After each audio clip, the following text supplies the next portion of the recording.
വർണ്ണച്ചമയവും അരമണിയും അണിഞ്ഞ മേളത്തിനൊപ്പം ചുവടുവെച്ച സ്വരാജ് റൗണ്ടിൽ വിസ്മയം തീർത്ത് പുലികൾ.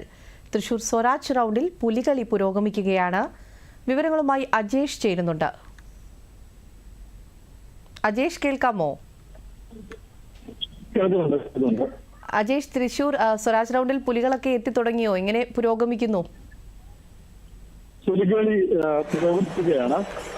തൃശൂർ സ്വരാജ് റൗണ്ടിലേക്ക് ആദ്യ സങ്കരം കോങ്ങര ദേശമാണ്.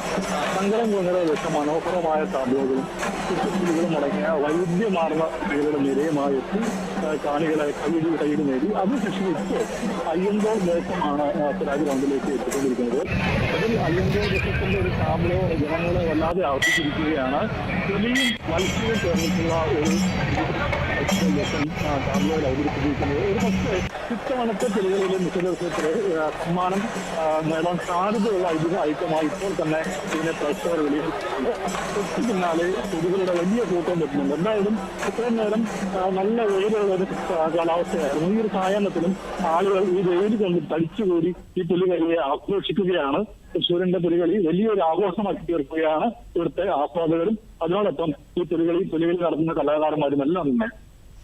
അജേഷ്, എത്ര സംഘങ്ങളാണ് ഇത്തവണ പുലികളിക്കായി ഇവിടെ തൃശ്ശൂരിൽ എത്തിയിട്ടുള്ളത്? അവരുടെ വിവരങ്ങൾ എന്തൊക്കെയാണ്? ഇത്തവണ 9 സംഘങ്ങളാണ് പുലികളിയിൽ പങ്കെടുക്കുന്നത്.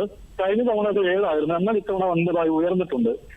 നമ്മളിപ്പോൾ പറഞ്ഞിട്ടുള്ള ശങ്കരൻകുളങ്ങര ദേശം, അതുപോലെ അയ്യന്തോൾ ദേശം, തൊട്ടു പിന്നാലെ വരുന്ന വെളിയന്നൂർ ദേശം, പുത്തൻകുളങ്ങര ദേശം, യുവജന സംഘം വിയ്യൂർ, അങ്ങനെ ചക്കാമുക്ക് ദേശം, സീതാറാമിൽ ദേശം, മൈക്കനാൽ ദേശം, പാട്ടിരകൽ ദേശം തുടങ്ങിയ 9 പുലിക്കൽ സംഘങ്ങളാണ് ഇത്തവണ എത്തുന്നത്. അതുപോലെ തന്നെ ചരിത്രത്തിന് ആദ്യമായി തൃശ്ശൂർ പുലിക്കളിക്ക് കേന്ദ്ര ടൂറിസം മന്ത്രാലയം ഓരോ പുലിക്കൽ സംഘത്തിനും 3 ലക്ഷം രൂപ വീതം കേന്ദ്ര പദ്ധതിയിൽ ഉൾപ്പെടുത്തി ആരംഭിച്ചിട്ടുണ്ട്. അതിൽ തൃശ്ശൂരിന്റെ എം പി കൂടിയായിട്ടുള്ള സുരേഷ് ഗോപി ഒരു മുഖ്യ പങ്ക് വഹിച്ചു എന്നുള്ളതാണ് ഈ പുലിക്കൽ സംഘങ്ങൾക്ക് ഏറെ സന്തോഷം പകരുന്ന ഒരു കാര്യം. എന്തായാലും വലിയൊരു സാമ്പത്തിക ബാധ്യതയാണ് ഓരോ പുലിക്കൾക്ക് ശേഷം ഈ പുലിക്കൽ സംഘങ്ങൾ നേരിടുന്നത്. ഇത്തരം സഹായങ്ങൾ അവരെ വലിയ തോതിൽ തന്നെ സഹായിക്കുന്നതിൽ ഒരു സംശയവുമില്ല. എന്തായാലും പുലിക്കളി നല്ല രീതിയിൽ തന്നെ തൃശ്ശൂർ സ്വരാജ് റൗണ്ടിൽ പുരോഗമിക്കുകയാണ്. പുലികളിയോടനുബന്ധിച്ച് തൃശ്ശൂരിൽ ഇന്ന് അവധിയൊക്കെയാണ്. അതുകൊണ്ട് തന്നെ വലിയ രീതിയിലുള്ള ജനപങ്കാളിത്തം പരിപാടിയിൽ ഉണ്ടെന്ന് തന്നെ നമുക്ക് പ്രതീക്ഷിക്കാം, അല്ലേ? അതെ, ഇന്ന് ഉച്ചയ്ക്ക് ശേഷം തൃശ്ശൂരിലെ എല്ലാ വിദ്യാഭ്യാസ സ്ഥാപനങ്ങൾക്കും ജില്ലാ കളക്ടർ അവധി നൽകിയിട്ടുണ്ട്. എന്നാൽ കുട്ടികൾക്ക് എത്രത്തോളം ഈ പുലികളി നടക്കുന്ന ഈ ഒരു സ്വരാജ് റൗണ്ടിലേക്ക് എത്തിക്കാനും കഴിയുമെന്ന് നമുക്കറിയില്ല. കാരണം വലിയ നിയന്ത്രണങ്ങളും അതുപോലെ തന്നെ കിലോമീറ്ററുകൾ അകലെ നിന്ന് നടന്നു വേണം ഈ സ്വരാജ് റൗണ്ടിൽ. വാഹനങ്ങൾക്ക് ഇങ്ങോട്ട് പ്രവേശനമില്ല. അതുകൊണ്ട് തന്നെ ഒരു പക്ഷേ കുട്ടികളടങ്ങിയ കുട്ടികൾക്ക് ഒരു പക്ഷേ കുറച്ചുകൂടി വൈകിയായിരിക്കും സ്വരാജ് റൗണ്ടിലേക്ക് എത്തുക. എന്തായാലും ഈ കുട്ടികളും കുടുംബത്തോടൊപ്പം തന്നെ ഒരു ആഘോഷമാക്കി തീർക്കുകയാണ്.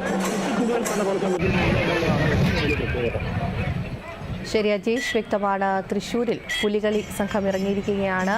വലിയ രീതിയിലുള്ള ജനപങ്കാളിത്തം തന്നെയാണ് പുലികളി കാണാനായി എത്തിയിട്ടുള്ളത്. വിസ്മയിപ്പിക്കുന്ന നിശ്ചല ദൃശ്യങ്ങളും കുട്ടിപ്പുലികൾ ഉൾപ്പെടെയുള്ള പുലികളുടെ വൈവിധ്യവുമെല്ലാം ഒരുക്കിയിട്ടുണ്ട്. വിവരങ്ങൾ നൽകിയത് അജേഷ് ആയിരുന്നു.